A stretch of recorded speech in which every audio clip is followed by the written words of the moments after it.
There's plenty of content out there, videos, articles, and all sorts of other stuff, giving you ideas of what to do and different ways to make your commander decks, or really whatever kind of magic decks you have, better. But there's precious little talked about in those videos about the most important part of every deck, a specific type of card that goes in every deck, and you can even have as many as you want of them in a singleton format like Commander. I mean, at this point, you've already seen the video title and the thumbnails, so it's plain to see where this is going. We're talking about basic lands and doing a whole cycle of these videos, so we'll start with the planes.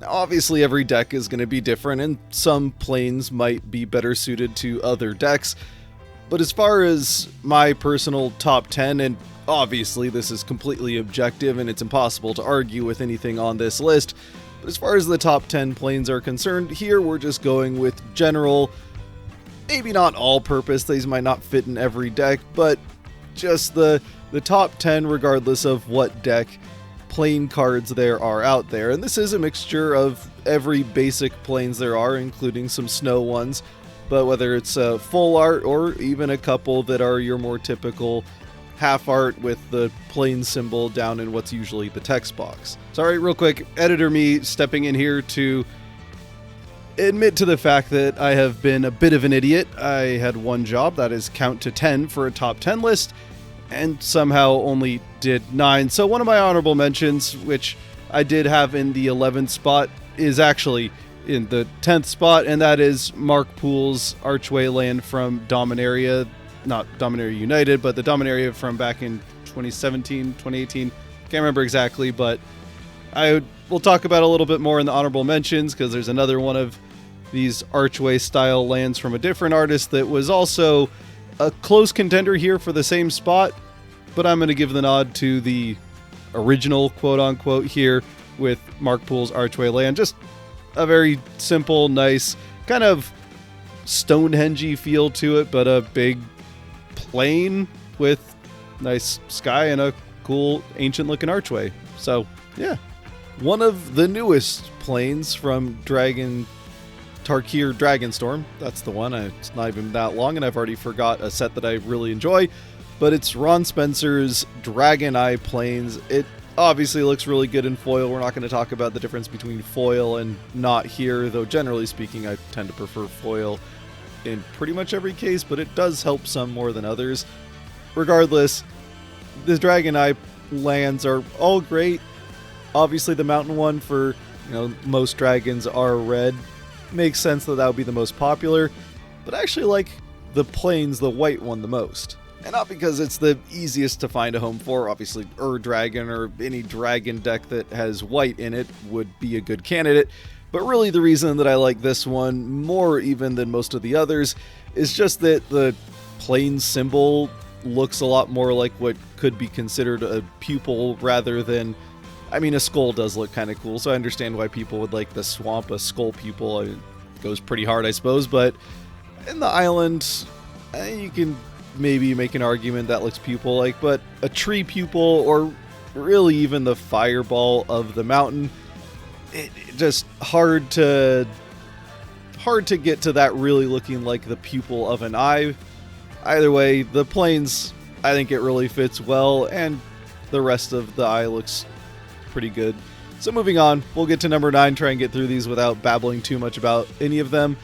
But we get the first of our secret layer drop, and there's a few secret layer drops here in the planes. Planes I didn't really feel like had the best pool to draw from.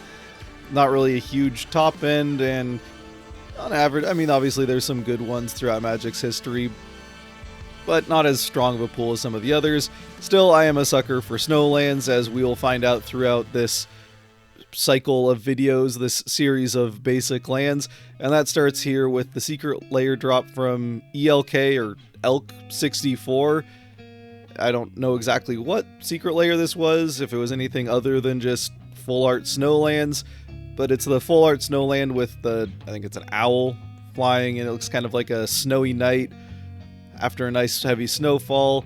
I just absolutely love it. I personally love snow.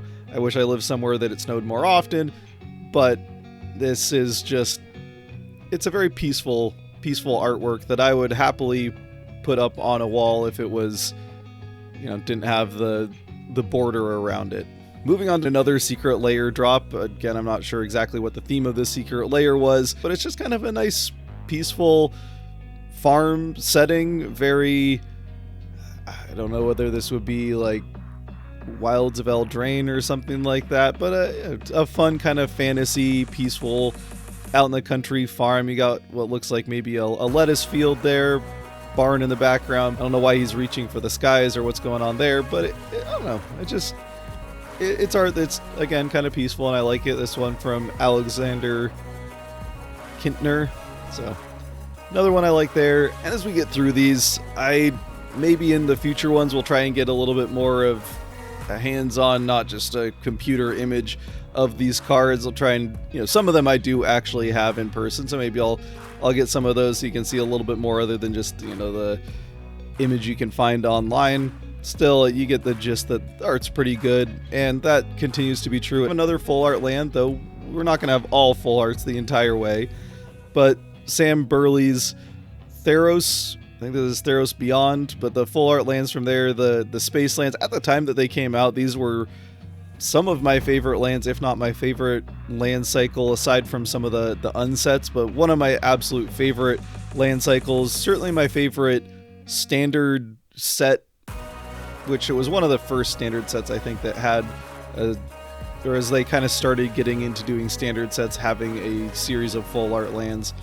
I guess maybe they've been doing it for a year or so, but either way, these Nebula Galaxy, I think it's more of a Nebula, lands are still some of my favorites, and the plains, again, because there's not that deep of a pool of really exceptionally good plains that I considered for the top 10, it was hard to keep this one out, and it makes it onto the list. And speaking of full art cycles that I really, really like, and this may be my favorite full art cycle from a standard set, it's the Stained Glass cycle, and Magali Villeneuve, sorry if I pronounced that wrong, I'm pretty confident in the Villeneuve part, but either way, from Dominaria United, this set of lands I think is pretty well liked across the Magic fandom, but yeah, these Stained Glass lands are just absolutely fantastic, especially in foil. I know you can get from, there's like I forget what the company's called, and you know what, no free rides as far as advertisement, but there's one of those like metal tacker or metal poster companies that has a series of the art of these you can get as posters on the wall, which is really cool, and I've considered getting them. But honestly, man, if I could get like actual stained glass, I would pay some real money for some actual stained glass art of these stained glass lands. It probably would take some money because they're pretty intricate, but either way, a cycle of lands that I really like, and the plains I think is one of the best in that cycle. As we move up, though, again another full art land, this time from one of those unsets, and it is a John Avon land. Personally, my favorite Magic artist of all time. I am very into landscape art, and I enjoy the land arts in particular. I definitely like seeing what every set has to offer as far as art goes, and the more landscapey they go, the better I tend to like it. But John Avon's landscape art, especially from the unsets, this was the second cycle of those that he did. He did one of the first unsets in Unhinged, and then this one's from Unstable back in, what was that, like 2018, 2019, something like that. But another cycle that's very good. Not my favorite from the cycle. It might be third on my list from this particular cycle, but again, Plains only had so much to draw from, and I do really like this. I also really appreciate the land arts that lean heavily into the color. For Plains, that's a lot of white and yellow scale, which is not necessarily personally my favorite color, but it fits the Plains theme, and I think looks really good here in this artwork. And as we get to number 4, we got some more John Avon. This time another secret layer drop. This one came with the first round of Mystery Booster 2 boxes, the Festival in a Box, the first time they did those about a year ago now, summer 2024. But this one, a one-off. I really wish there was a full cycle of these lands. I would love to see what he would have done with some of the other ones. But it's just a fantastic land. It is one that I do have, so maybe I'll pull that out and get a better look at it. But it's, I don't know. Again, got some great landscape and a fun fantasy theme with the big white flowers. I'm sure somebody can tell me what kind of flowers those are up in the sky, and some birds for scale, which is always fun. Absolutely love this one. It's my third favorite planes of all time. I think I might have gotten off on the count. Yeah. Regardless, third favorite of all time. And as we move to number 2, well, we'll see from Elena Danner, this is not a full art land. One of the few in the planes category that was not a full art land. But it is, again, showing that I'm a bit of a sucker for the snowlands. I don't know what it is about this one specifically, other than it being a snowland that I love so much. The snow definitely does help, but again, it's just kind of a peaceful, snowy scene. Maybe not quite as heavy of a snowfall as we saw in the previous one, but a little bit more of a wide-reaching, or a lot more depth in the landscape of this one than the full art one we saw previously, and it lets a little bit more of the white yellow grass to kind of shine through, which really does bring the whole art, with including the framing of the art itself, but brings the whole card a little bit better together with not just a white snowy field, but having a little bit of that yellow grass helps, yeah, just bring the whole thing together. And I mean, I don't know why, but it helps that the secret layer drop symbol being the rare gold also helps it not stand out too much. So just in general, as far as planes that don't have the full art style, this is my favorite that they've ever done, which then, spoiler, does mean that my favorite planes of all time is a full art. Again, it comes from an unset. Actually, real quick, before we get to number 1, a few honorable mentions here. I will stick a couple more that have the plane symbol in the normal text box, non-full art lands. A couple of Archway lands, one from the first, well, not first Dominaria set, but the Mark Poole Archway land from Dominaria back in, what have that been, 2019, 2018 maybe? And then a land that was, I think, a bit of a nod to Mark Poole's land, but from Johannes Voss, another Archway land from Dominaria United. As we go back to Dominaria, we get another Archway land. This one I also really like. It has a bit of a Stargate feel to it, which I really appreciate. Now, obviously, this gate would be a lot bigger than a Stargate for anybody that is also a Stargate fan. But the sand dunes and some kind of, I don't know, desert flowers or whatever there, it's just a nice looking land. I think that, I don't know if these were like Urza lands as well. I don't know if that's Urza who the character is that's out there, but another one that I like. It has a little bit less of the Stonehenge-y feel, which I kind of liked about the Mark Poole one, but another one I like. Some others worth mentioning that I'll go through real quick. We have the fun Jane D'Angelo, the Crabland. It's always a fun one, another secret layer drop. The full art, I actually really liked the full art set as well from the Thunder Junction. So the one that's the planes, in this case, they have the set symbol kind of, or not set symbol, the mana symbol of each color worked into the card in some way that kind of works with the landscape. And in the planes case, it's clouds, which works better than some of the other ones. It feels a little bit less forced than some of the other ones. Either way, I thought it was a cycle of lands that was pretty well done. So that one I thought was worth mentioning. And then I also really like the pixel art lands from Jubilee. So the other secret layer drop, and we'll see some of the pixel art ones in actual top 10 lists as we get through the rest of this cycle of videos. But then again, moving to number 1 and the best planes of all time, this time from the Unfinity set. Unsets pretty much never miss with their full art lands, and this one was no exception. Actually, 2 cycles of full art lands in the Unfinity set, and as someone who does admittedly enjoy sci-fi more than fantasy typically, anytime we get a little bit of taste of space in Magic, I enjoy it.